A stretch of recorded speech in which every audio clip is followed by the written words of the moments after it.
exciting to be living in these times. There we go. I like it.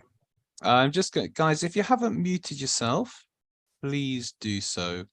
Right, is that going live? I'm just making sure it is going live on oh yes, look, wow, I'm so used to things not working technically that it's quite interesting when it does. Right, I just need to, right, where am I getting that? Oh, I know where I'm getting that feedback from, because I'm actually watching on YouTube. There we go. And we've got some, wait a minute, where am I? There we go. Right, I've turned everybody down. Okay, just put in the comments box as well, in the chat box, if you are trained in RTT or know about RTT, and if you're not, what is it you'd like to actually learn?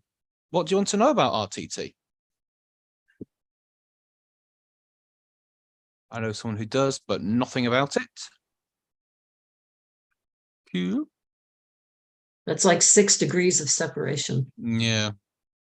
But it counts. And that's everyone. So thanks for all that great participation, guys. There's 20 of us in the room and we had one. Nothing at all. Would love to learn. Excellent. Have some stuff coming in now. Message me. Yes, I am RTT. Healing afternoon. We've got Jagar. Oh, Jagar got people watching on YouTube who is trained in RTT. Curious to learn about other modalities. Excellent. How it works as a hypnotherapist. I'd love to know about the structure. Just wanting to learn. Cool. So today, it's not a presentation as such. It is going to be a conversation with. And we want your questions. You can do your questions throughout, and I'll field them to Cindy as we go through. Just going to give Cindy a quick introduction, just because her backstory is really interesting, and she's going to start to explain about that. But Cindy Galvin is a clinical hypnotherapist, advanced RTT therapist, a certified coach, public speaker, and the author of the best-selling book, More to Give: Stepping into Your New Life at Any Age. In addition to being on the RTT training team, Cindy has in recent years been the lead trainer working with Marisa at live events in the US. So, good evening, because we're in London. Good evening, Cindy. How are you doing today? Oh, I'm great. I'm really looking forward to this. And thank you for wanting to have a chat with somebody about RTT, because it's a very interesting technique. Well, I think that a lot of therapists and a lot of therapy types are quite insular and thinking this is the best, or this is. I think, well, let's learn about lots of stuff, and then if you want to go to train and learn in different things, you can. And I do think that by knowing more about different therapy models, it makes you a better therapist. So let's start with you. You've got a very interesting backstory. Just tell us a little bit about your backstory, because you had a huge career change before you were, a therapist. So just tell us, how did you get to where you are today, basically? Yeah, I think the current phrase for that is pivot. I did a pivot, and so what I was doing before I became a therapist, I had been in energy trading most of my career, more specifically in nuclear fuel brokerage and trading. And I started a company at 29. I was one of three principals that started the company. It was a global nuclear fuel brokerage company. And they brought me on because at the time I was a journalist. I was a business journalist living in New York, working for McGraw-Hill, covering the nuclear industry. And I particularly loved covering the trading part of it because it was fascinating. And this will actually lead into something that we do with RTT. But I loved it because it took me around the world. I loved meeting people. And I grew up in a city of about 65,000, about 35 miles southwest of Chicago, very conservative. And I'm proud to be a Midwesterner, even though I haven't lived there since the 80s when I left after grad school and moved to New York. But I always thought, I want to be out in the world. I want to learn more things. I want to get to know people. And so I was doing that in this career. And then things went on. I left that. I went to start I moved to South Africa for a year, and I was doing consulting for different people. That was for a personal reason. I went back to New York, came back to the States, and then I moved to London in 98. And at this point, I was still running a consulting company that was mine. And then I started working for a company. and I've tired of working on my own. And I did that for a number of years. And then it got to the point where I was as high as I could go. I'd been the first female to lead the price reporting team. I created the global position. And it was the division that was making most of the money. But I started suffering from chronic insomnia. And I thought, what am I doing here? I wasn't happy. It was a very insular job. I was internal and I was so used to traveling. But the thing that I noticed from all the travel that I had done earlier is that it didn't matter, gender, race, position in the company, the amount of money that people were making. I'd have conversations with people. There was a lot of drinking in the nuclear industry. So, you'd have these conversations and they would talk about how unhappy they were, how stressed they were. And so I started feeling the same way. And I thought, okay, I have to leave this company because I want to learn how I can help myself, but I want to be able to help other people who are professionals in jobs that are quite stressful. What do you do? So I didn't know what to do because who knows how to pivot and start doing these things. There's so much available. And I was a member of the IOD, the Institute of Directors, for those who aren't in London. Right. And I worked with a coach. And I said, what kind of, I was learning from myself, but I love the techniques. And it turns out it was NLP. And I'd known of NLP when I lived in New York, but I didn't have the money to do it. So I thought, right, I'll train with NLP. And this will get to an answer to one of your questions, Matt, so I trained with Richard Bandler. I went all the way through the training. I am an NLP trainer and I was on Richard's assistance team. So I went the whole route because I never do anything halfway. And it was the first day of my first practitioner course in NLP that somebody mentioned Marisa's name to me. And I had no idea who she was. I had no idea who anyone was. I'd heard of Richard before. I thought, okay, well, I'll check this out. So I went through the practitioner and I must have gotten on an email list for Marisa. And so fast forward a few months and I noticed that there was going to be a live training coming up in London. I think that was in April. And I thought, you know what, I'm not really good at online courses. Let me go along. So I went. And actually, I had just finished my master prac in NLP. And 5 days later, I was doing RTT. I didn't know where I was. There was so much information, with all the NLP things. But the reason that I liked it, this is kind of going beyond your question. Is that okay? Or do you want me to stop? Of course. Please carry on. So, I use NLP a lot. And it's taken me a while to incorporate. I use a lot of NLP with RTT. Marisa's happy with that because she studied NLP and she has some NLP. And those of you that have trained in it will understand that. Not to the same extent. There's not submodality work. There's no switch pattern, this sort of thing. But I think because I was so new and I was struggling to remember what the language pattern names were, I could get some of them like the universal generalization, but some of the other ones, I was like, oh, I don't really, and I just thought, I don't know how I'll be able to use this with someone. So I was looking for something that had more structure to it so that I could employ this more quickly. And from what I'd understood from talking with someone before I signed up for the course, this is what RTT would do. So that's how I found out about it. Wow, yeah, because I think that when I trained in NLP and stuff a long time ago, basically you learn a lot of techniques, but it's like, well, what am I meant to do though? There's no kind of structure that sort of comes with it. So you had a career in nuclear. So you're nuclear fuel and trading, and then you discovered through being coached yourself, you learned about NLP, and then through learning NLP, you learned about Marisa and Rapid Transformational Therapy. And then you did your practitioner. Is it a practitioner level? How does it work in RTT? Yeah. So, and by the way, I just want to get it on the record. So this is just me talking. I'm not speaking on behalf of the school or on behalf of Marisa. I'm not a representative of the company, and I'm not here to train anyone in it. So these are just my views alone, just so everyone just gets straight about that. It is what you don't have levels of the training as you do with NLP, where you do practitioner and master practitioner. Sometimes you'll do trainings in different therapies where you can just go through the basic training and you do a little bit more and get certified after that. This is the training is the training. When I did it, it was 2 weeks.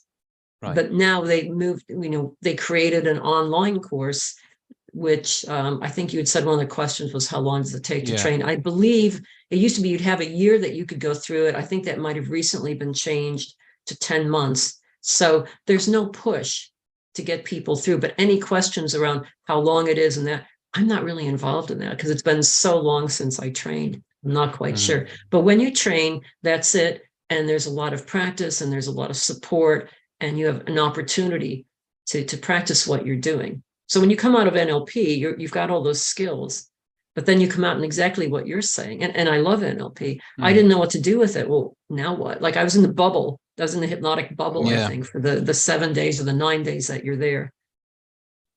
And then you come out thinking, how do I actually apply this realistically? And so how did you go from doing the training to being a co-trainer and doing the trainings in America with Marisa? How did you go from the seat to the stage? What was that process like? Yeah, well, I suppose so I graduated, I think, May of 2017, early May of 2017. And I just said to Marisa's sister, Sean, who's the creator of the school and brings all these things to life, and the lead trainer of the trainers, I just said, hey, I'd love to help out on one of the lives. And it wasn't as formalized then. So they said, sure. And I came along that October and I just kept showing up. And eventually they decided there was so much interest in doing this that they formalized it a bit more, where they would invite people to come in and you would go through a whole day, which is a fun day of doing different exercises. And I don't know what they were looking for, but I presume it was a way of commandeering a team or just showing that you had some skills in working with people. And at the end of it, you could say, if you were interested, of course I was. And if they accept you, then you had to go through 5 days of training, which is also quite fun. And then you could be on the team. So that, I don't remember what year that was. And what led to my being the lead, I think, was COVID, because Sean, who was always on the lives, started asking me to do a few more things. Say, oh, can you give a presentation for 10 minutes on this, or could you do that? And it was just when we were coming out of COVID and the US was not open to anyone without a US passport. And I was invited, Sean said, hey, I was kind of hoping you'd be my co-lead on one of the live classes in London. I was like, sure, I'm up for that. So she was already thinking ahead because she has a British passport. She couldn't get into the US. And she said, would you do the live in Miami of that year? And I gulped and I said, sure, why not? And, I love public speaking. I love helping people. So I felt a huge amount of responsibility to represent, these people that, like Sean and Tina, the head trainer, and Sean have been doing this ever since the beginning.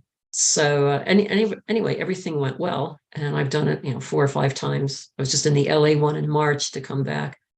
And it's a lot of fun, and it's great because you're setting the mood for the students and making sure that they're learning as much as they can. It's really about, can they get the most out of it? And one of the people here, I think it was Sabine, maybe was saying that she was just in Amsterdam. So the live event is so exciting because we've all done online trainings, I will presume, but when you can go live and then, so there's training in the morning and then Marisa does her thing in the afternoon.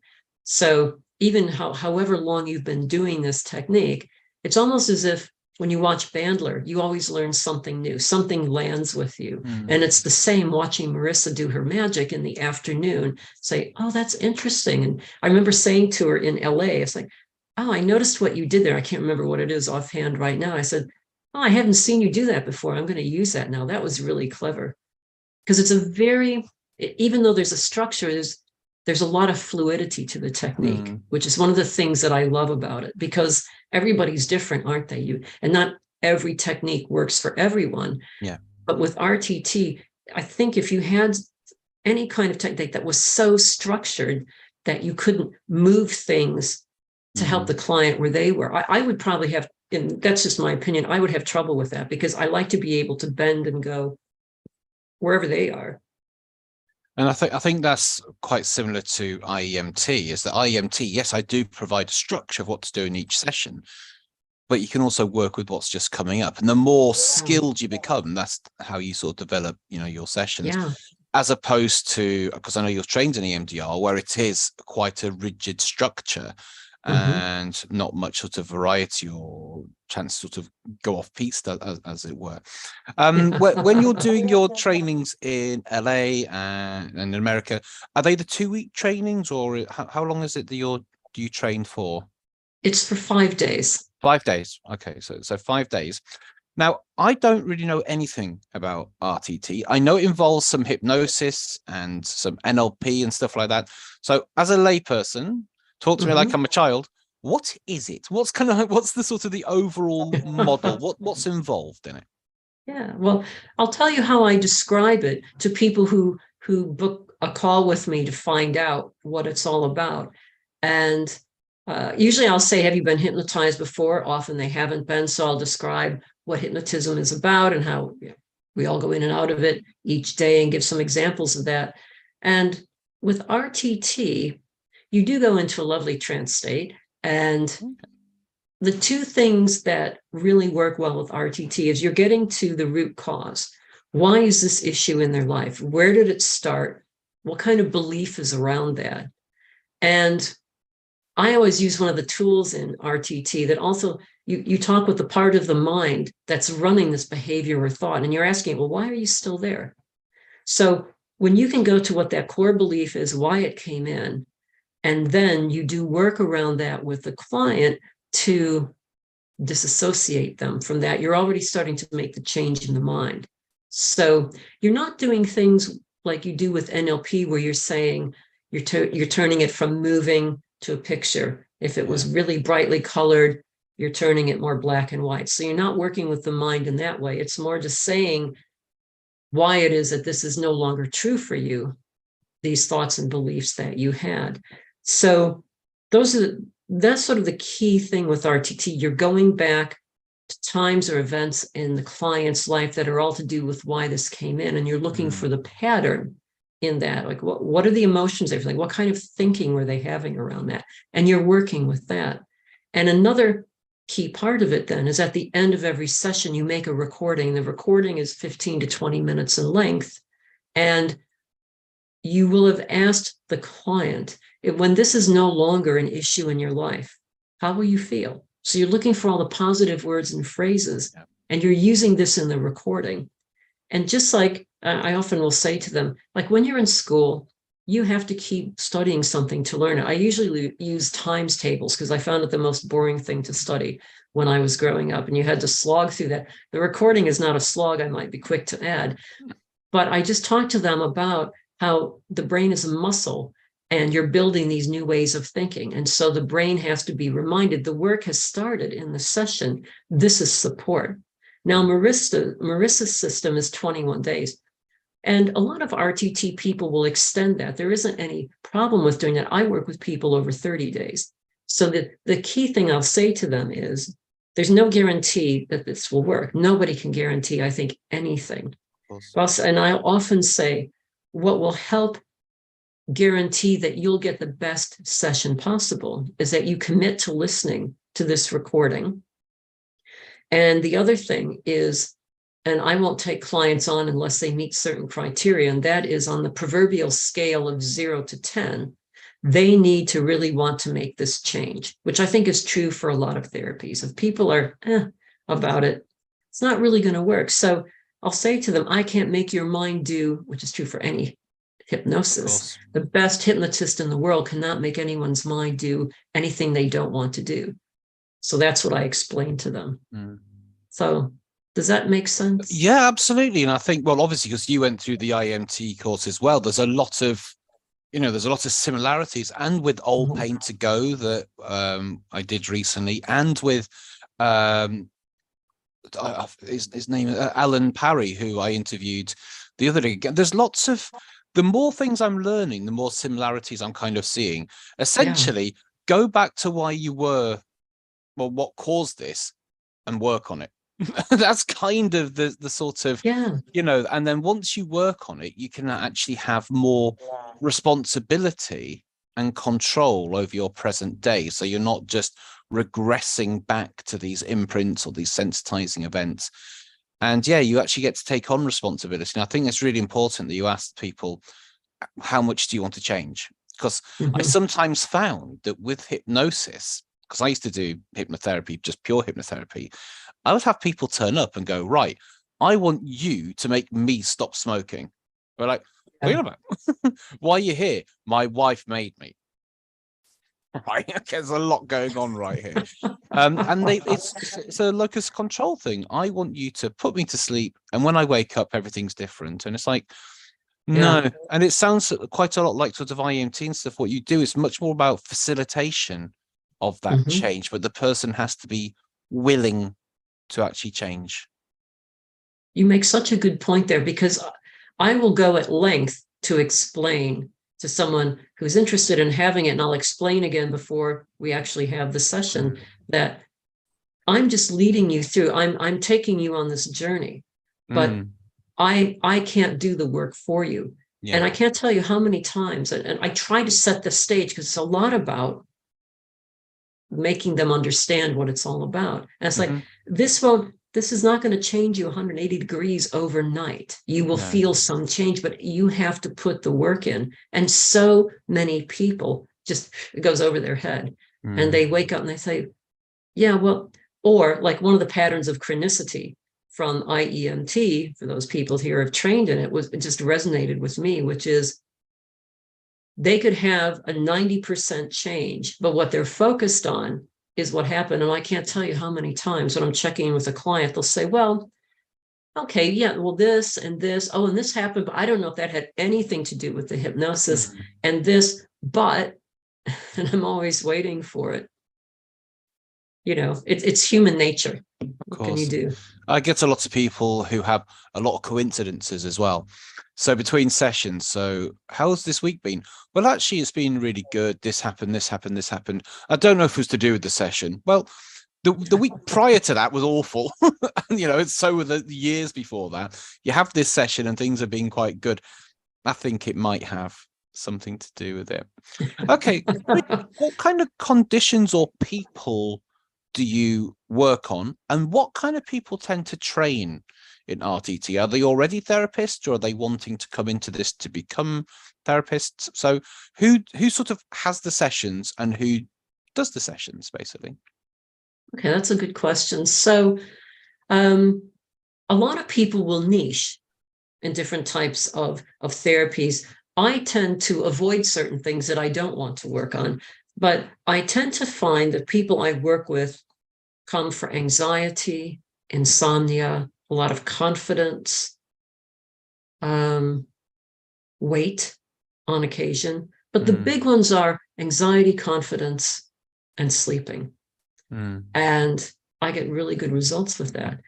But I'll entertain anything except for the things that I don't work on. I don't work on sexual issues, and I don't work on fertility issues. Right. It's just a personal choice. I never had children. And so it's not that I can't relate to it. I mean, I could relate to it in theoretically speaking, but I just feel that that's an area where people, therapists that have either had children, or if they've had children, they understand that, particularly women that might have had that experience and then been able to get past that would be better served. In terms of, I don't have vast knowledge of everyone that comes through to train. All I can speak to is when I've been on training courses, and a lot of people, I don't know the percentages because I've never really focused on that, to be honest, but there are a lot of people that come having already trained in other therapies. But I remember one of the lives I was on, there was someone from one of the big 5 accounting firms that came through to train. So you'll get professionals as well. I always find it interesting if I happen to meet them and have a conversation, what drew you to want to learn this? I could understand from therapists, because I think we're always interested in, you said earlier, learning new things. It's all about the client. What can you learn to add to your toolbox that will actually help them? Because that's our end goal. And this was just someone said, there's a lot of stress in the company, and I was looking for it was a director of the company, had a lot of people working underneath this person, and said, I just want to see if I can learn something to help them because I see that this is an issue. Yeah. No, that's really interesting, actually, because with IEMT, because are there any sort of prerequisites that you need with RTT, or can you come in without any previous training? You can come in without any previous training, like this person I was just talking about. Yeah. And so because like on the IEMT training at the weekend that we had somebody who had no training at all, up to well, I think she was a clinical psychologist, wasn't she? Yeah. So I think it sort of has everybody sort of in between, and I think that it's really good that you can offer these kind of trainings. And I do think you should always do more than one training, and if possible, try and do some sort of counseling based training as well, which I think will give you a good sort of basis of things. But I do think it's good that you can go straight into a training and go very hands-on and actually kind of start doing it and start getting the experience. Do you have, so you work with people for 21 days? I work, well, Marisa's, for 30 Marissa's, days. yeah, the RTT traditional is 21 days, but you don't have to stick. I just work with them for 30 days. I just like that idea. I think having that extra time can help, and it builds in the habit that they're listening to the recording, which you don't have to end after either 21 days or 30 days. Just as a quick aside, I had an amusing story. Once I had a client who, before I'd switched to working with them for 30 days, we got to, I think, because I always book a call at or around the 21 days, and people are busy, so it doesn't have to be exactly on that day. So I think in this case, it was definitely after the 21 days. I said, oh, so you're still listening to the recording? And they said, no, I thought it would lose its effectiveness. And at that moment, and I still see it now, I had this image of the old Mission Impossible film where they would watch, it had a reel-to-reel tape. And once they listened to the message, it would burst into flames. And I had this in my mind that this was the idea that, no, the recording would only go for 21 days, which is not the case, because people will continue listening to the recordings. I have a client who stays in touch with me, still listens to the recording I made in an initial session, and this person has come back for other ones because it helps them. So as long as it helps, why not use it as a resource? So 2 questions there. Out of 30 days, do you then have a set amount of sessions? And the recordings, is that like a hypnosis kind of recording, which is strengthening the work you've done within each session? Yes, to the last one. I take them into the hypnotic state, and then I'm using, and I mentioned earlier, the positive words and phrases that I would have gotten from them, as you'll know, and as many of the people that are therapists on this call will know, the brain will accept their words much more readily. Yes. Plus, this is what they want in their life. So the recording is repetitive use of those phrases, and I throw some other things in there as well. And what was the first question? Sorry. So how many sessions do you do? So you work with people for 30 days. Yeah. What would that entail in number of sessions, and how does that work? So I book 2 hours for the RTT session. It can be done in less, but I just, for practicality's sake, and in case I use some of the other techniques, there's a variety of techniques within RTT. There is the basic structure, and then depending on what's going on, you can bring the others in. So it's the 2-hour session. I make the recording, and then I'm checking in by email throughout the 30 days. And I always say, so it's just that one session. And I'll say to clients, whatever comes up, please get in touch with me. I also send them a document that goes through some of the commonly asked questions about things that they might experience. So we had talked before you started the call that even after going through IEMT, because the brain is processing with what we are practicing, I slept really well. I had some interesting dreams, and I'll often say to clients, you may or may not experience this, but you could have more vivid dreams because we've gotten in there. We've kind of shifted things around a bit. So I always like them to know that I'm there, and I will explain to clients my role is, if you can imagine, your brain is on a bicycle just learning how to ride. So I think here you call it stabilizers. In the States, we call it training wheels. I said, I'm your training wheel. I want to keep your brain focused on the work that we're doing, which means I want them to focus on what's changing, focus more on the positive things, not in a Pollyanna way, But the more that I can get them to write down and focus on that, if there's a day when the brain feels lazy, just like we feel lazy, you don't feel like going to the gym one day, I can't be bothered. And the brain will do that. It's tired. It takes a lot of energy. It takes 20% anyway for your brain to operate. Building they may have a return of the thought that they had, but it doesn't last. It just means the brain's tired. So I say, I'm there. Call me with anything. I want to keep you focused, to give them that support. And then what I do is at the end of the 30 days or thereabouts, we have another call. Right. And I will have been asking them throughout, how are you doing? What are you focusing on? Are you keeping track of the positive things? What questions do you have for me? Because my view is, if you just leave someone out there on their own, their mind will start kicking up, because they don't know. Unless I've worked with someone who's already trained in RTT, which isn't that often, then they don't know what to expect. So I want to stay with them, to give them the support, to show them, look, because I want to also teach them some skills they can use for the rest of their life. Like, you don't have to believe the thoughts that are coming up. You can't control them. It's how you react to them that's key. So that's not RTT, but I like to teach them those sorts of things. And that's what I'm doing in the support as well. Oh, no, cool. Sounds good.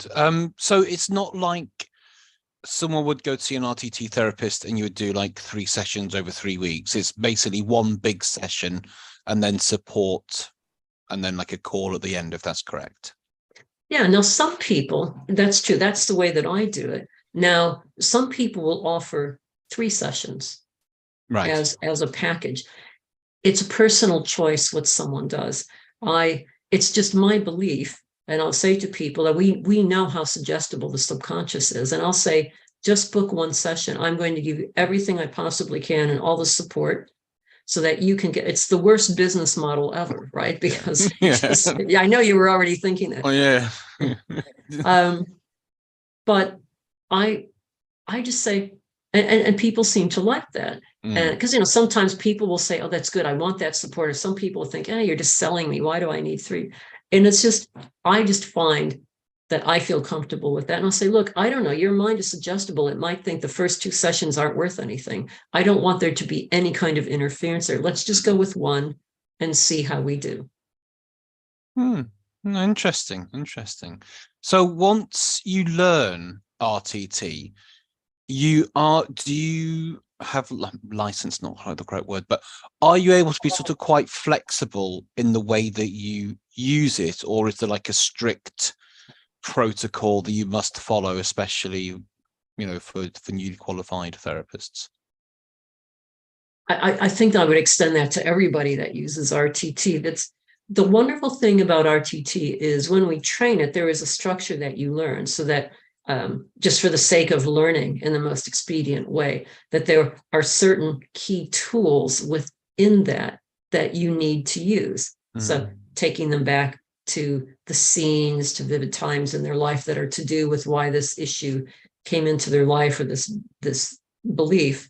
But if anybody has watched Marisa live, once you have the fluidity and the confidence to use it, then you can move things around. There are some certain key things that you want to do. You need to keep that RTT structure, but you can change to where the client is. You can interrupt something. Like, you might be in a scene with someone and something comes up. And there is one of the tools where it's not called this. I don't know where Marisa came up with this one, but it could be a sort of like inner child work. It's really not that, because it sounds very 80s to say it.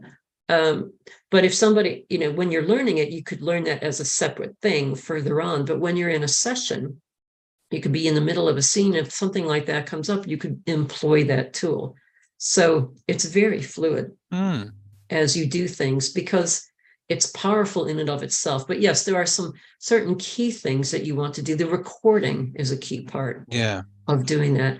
And a lot of people, so when I'm training, I often say to the students, when I'm sort of heading up things, that you don't need to add other things to RTT. And that's a very strong component. Do not add other things to it. Now, adding some NLP things in, I'll add NLP things into the recording. That's not, and in the session, I might just use some language to help them visualize something.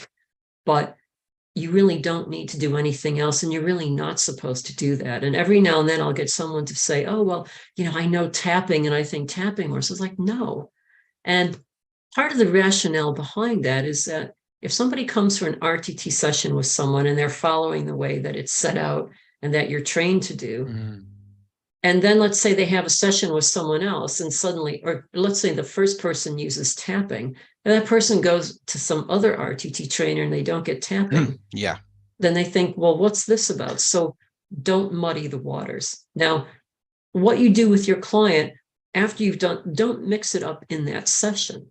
So when I'm at my 30 days, if I feel they could use some top up, I'll do some light touch hypnotherapy using one of the RTT tools, but I'll bring in some more NLP. I've trained in the Jacqueline School of Hypnotherapy. I might use one of their techniques because I'm not doing RTT. And again, it's just, how can I help this client? And I want to have fun as well, right? So I've kind of gone beyond the answer, but I hope that answers. No, it makes a lot of sense. I think I've asked about everything that I wanted to ask. I'm just thinking of us all been through everything.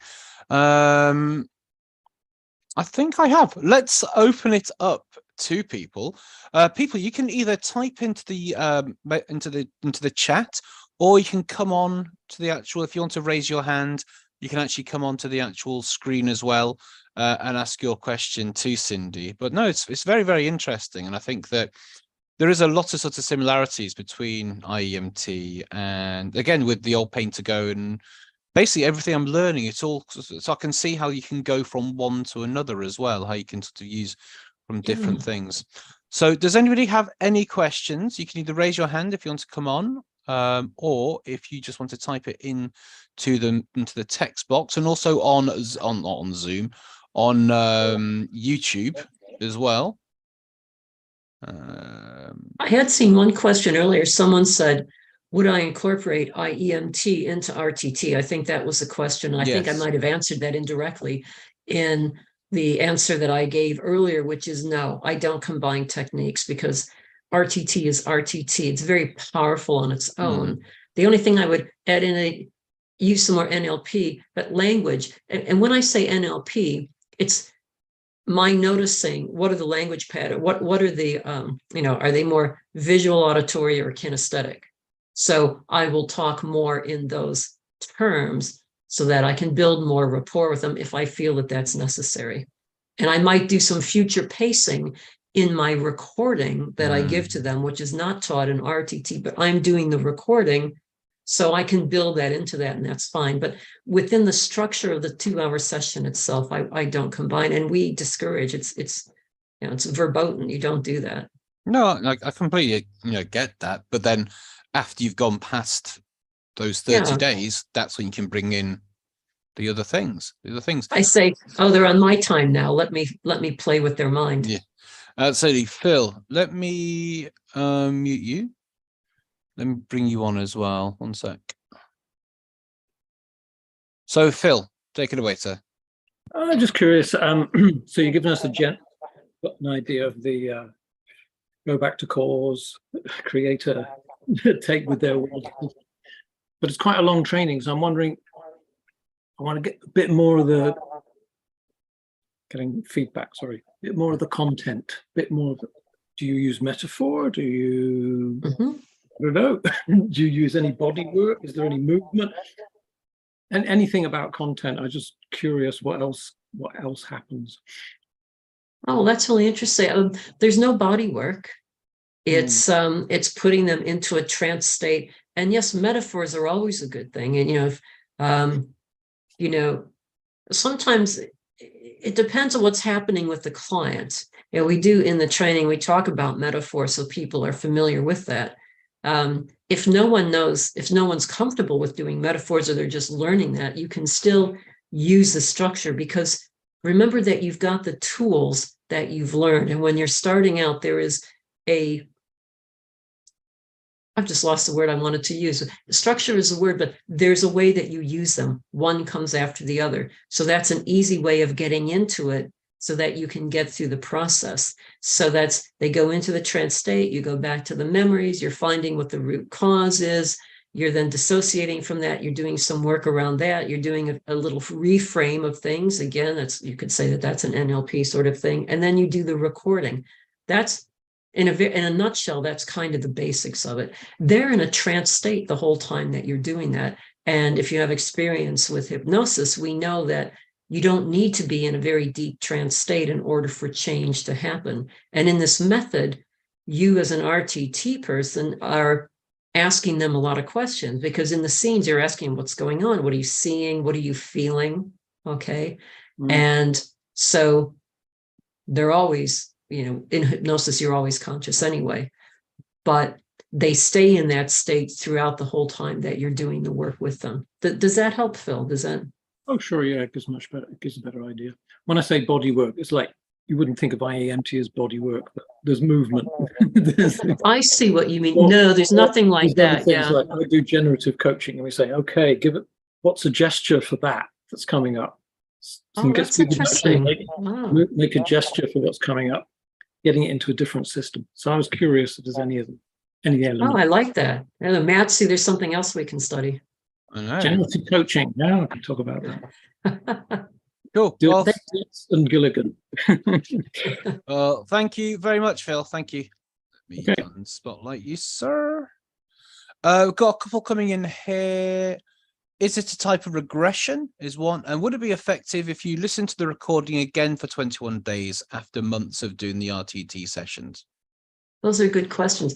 Yes, it is regression, because you're directing their subconscious mind to go back to times, places, or events, excuse me, that all as to why this belief or this issue has come into their life.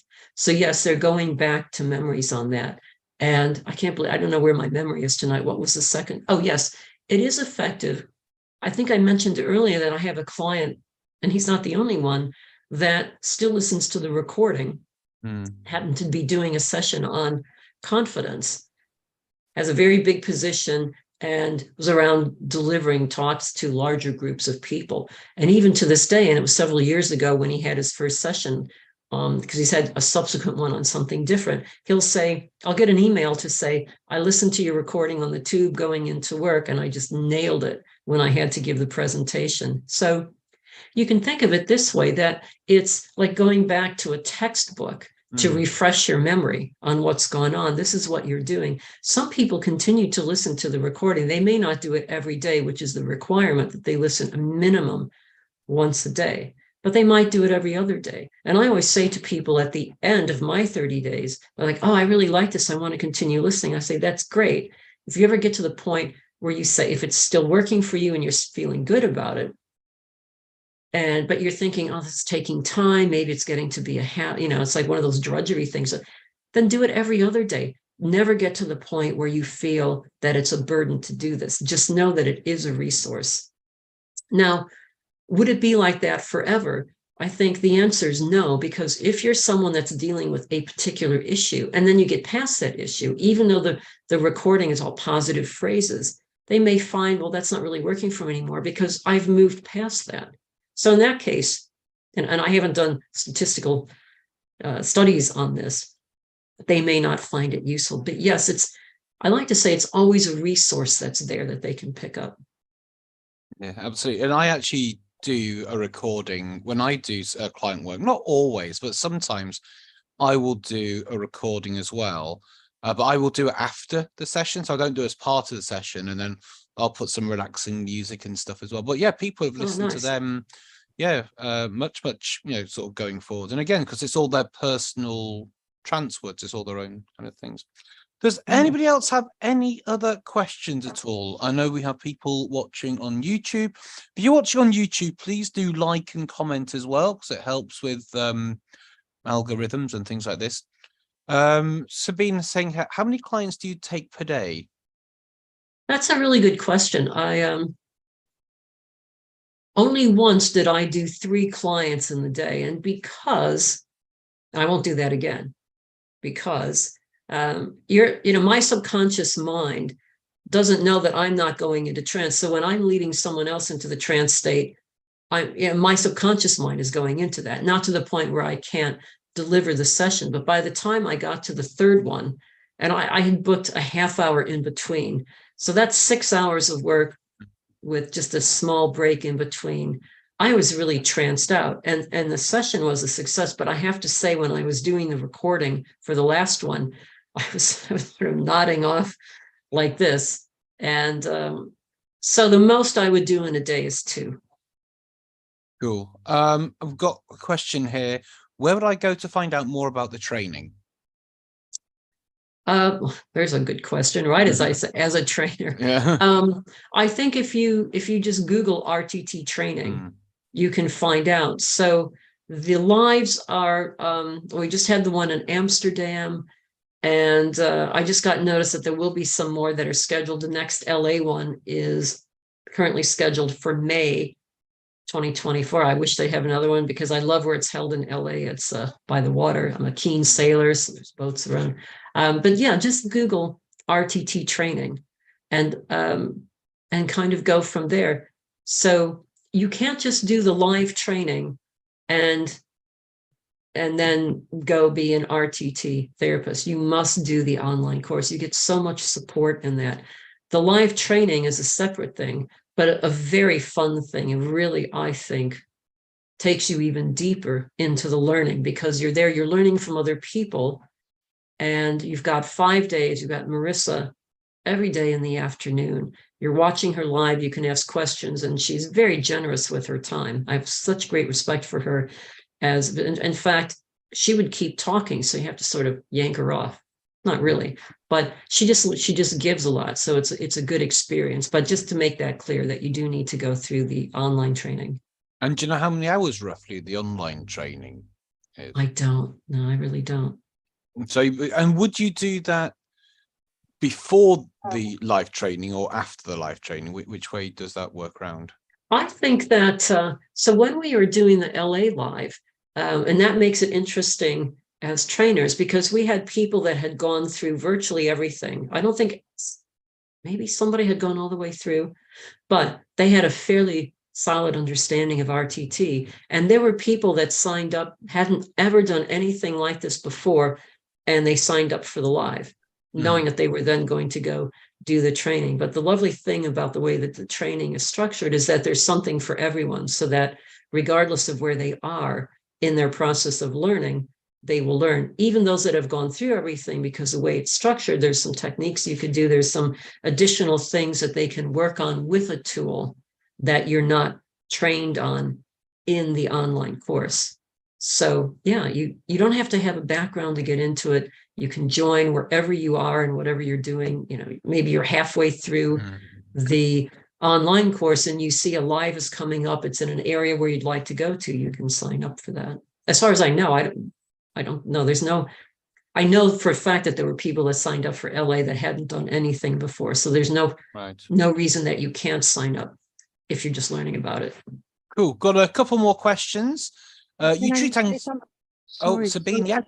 I can't find my hand, so I don't know where to raise it. Sorry. I've lost you. Can I say something about that also, Cindy? Because I'm completely in the course, and I just finished my live event, and I started in January. So in the at the event, there were several people from beginning and what you said also the end, and it's completely fine. It doesn't matter, because they structure it so good and so well that you can, wherever you pop in, you can attend it, and it's very great. Yeah, how they do it. So well, I'm glad you had that experience. Thank you for sharing that. That's great. I'm pleased for you. Just for me to clear up, so you have to do the online stuff to become an RTT therapist. Do you also have to go to the in-person thing as well? No, you don't. That's an optional. Right. Okay. Cool. Excellent. Thank you very much, Sabine. Thank you. Let me unspotlight you. We've got a couple more questions, then we'll wrap this up. Would you use this? I'll ask you because they're a bit similar. Would you use this for PTSD? Can you take us through a typical session? We've already sort of done that, I suppose, really. You go to calls, then do the disassociation work, then create a recording. but you treat anxiety, confidence mostly. Are there areas of RTT where that's RTT is especially strong for, or things that this would not be the first thing that you would use? So basically, are there any particular things that RTT work well on, things that it's not so good for, and can you use it for PTSD?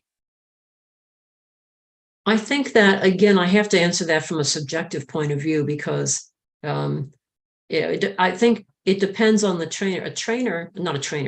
someone who's an RTT therapist will have particular areas, I think, with a lot of people that are in therapy, that you have an interest in. And so you will tend to use this in those areas of interest.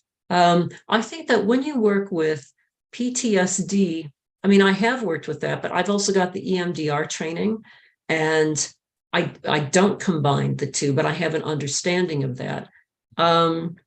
I would say that sometimes when people have come to me for PTSD, we talk about that. I might refer them on. It depends on where they are with that, because I think that if I know someone that has a specialty in an area like that, where I'm more of a generalist, then why wouldn't I refer them on? Because I'm, again, just looking for the best course of action for the client.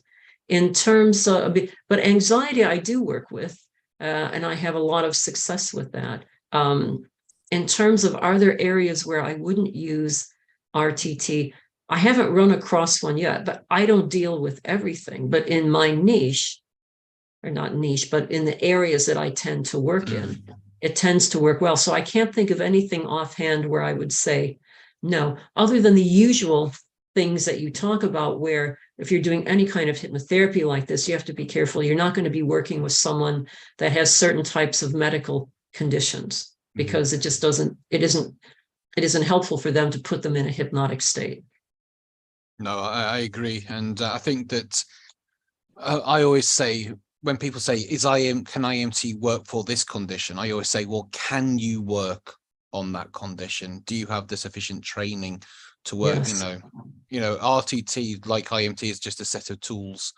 And I think that sometimes people think, well, I can do a 5-day training or an online and then work with sort of schizophrenia and all this. It's like, no. Low level non-diagnosed stuff is where you should really be starting. But obviously, as just, on the last training we had of IEMT, like I say, we had a clinical psychologist. I should imagine you'll have people coming to do the RTT that do have, a psychology and medical background, who will be able to use it on much more advanced conditions as well. Absolutely. And that's why I say it's really down to the therapist and their understanding. I mean, the therapist has to understand as well. And I think this is something that's taught.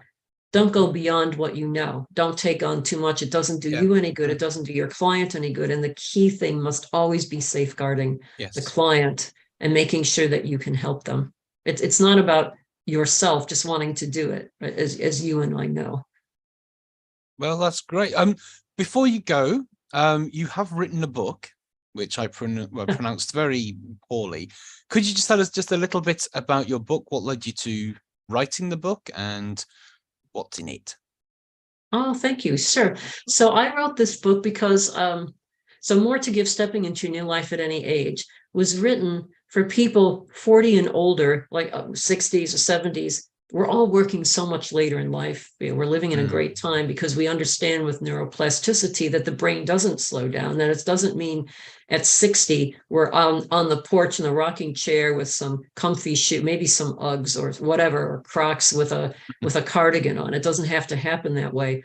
And I like to say that I've had 5 careers I never planned on, because I wanted to be a vet, then I wanted to be an environmental lawyer, and I ended up at a business journalist and nuclear fuel trading. God knows I never thought that I would do that, even though the undergraduate school that I went to was a leader in, was involved in the Manhattan Project and things like that. Wow. But when I started this last career, when I moved off from energy trading, and I went through all the ups and downs of, I was at the pinnacle of everything that I was doing, and now I was starting over again. But I was older. It's like, will I be successful? What happens if I'm not successful? I'm chewing through money, and will people laugh at me? I mean, nobody did, but these are the things that go through your mind. And so I wanted to go through the lessons that I'd learned of, I guess, overcoming the negative thoughts you have, beliefs, and I use a lot of the NLP training in that. I wove my story through, but I'm also a coach, and I was working with clients, and I told their stories as well of the struggles that they went through. And I wanted to use it as an encouragement to anyone to say, yes, you can do that. And you know, especially for people in certain types of jobs, I sort of felt this way. That, in fact, I mentioned this in the book, and I always talk about it, like, you are not your job title. And so many people identify with that. And I had a client once had been, you know, the global head and biggest division in a bank. And what they really wanted to do was something like they wanted to do a sailing school. Yeah. And when they started talking about, like, this person's with the wife, and they said, well, why would you want to do that? And he was going through this whole thing of, I'm losing my stature. And who will I be if I'm not, like, am I anyone? Like, and are they going to look at me like I'm the guy that's bagging groceries at the store because I've gone from this? Are they going to think that I got fired, that something's wrong with me? So it's really helping people like that, but all kinds of people at different stages in career realize you can do this. And I throw in tips and techniques that they can use. A lot of them, and I freely say, look, a lot of this is NLP. So yeah, one of the key things with the Bandler thing, where if you have like a negative voice, there's something saying you say it to yourself in a funny voice, so you play some of that circus music in the background. But just giving little tips like that, other tips that I just came up with. So yeah, that's what it's about. Cool. I'll put the links to that as well. I'll put that onto YouTube. I'll put them into the chat here as thank well. You. I've put your website link as well. So if you are taking on clients, I put a link to you there as well. I just want to say a massive thank you. It's been really interesting. Like I say, I didn't know anything about RTT. I've had a lot of RTT therapists come to do IEMT and stuff like that, but I've never really sort of understood really about it. So it's been very insightful. So Cindy, thank you very much for spending your evening with us. Guys, if you want to unmute yourself, if you want to say hello, goodbye, or hello, goodbye, thank you, anything like that, please do so. Thank you, everybody. So much. Loved it. Goodbye, and thank you very much. Thank you for coming. Thank you. Thank you, guys. Thank you very much. I'm going to be booking lots more stuff in. I'm not doing next week, I don't think, but I will be doing basically every Wednesday at 7. I will be interviewing a therapist or a therapy trainer of some description. If you have any people that you want me to interview, or if you want to be involved yourself, just drop me an email or get me on Facebook, and we will take it from there. So thank you all for joining us once again. Please check the replay. It is on YouTube. Please do like, comment, and share and all that stuff. And Cindy, thank you very much for joining us this evening, and I'll see you all later. Thank you. See you later. Thank you, Matt. Bye, everyone.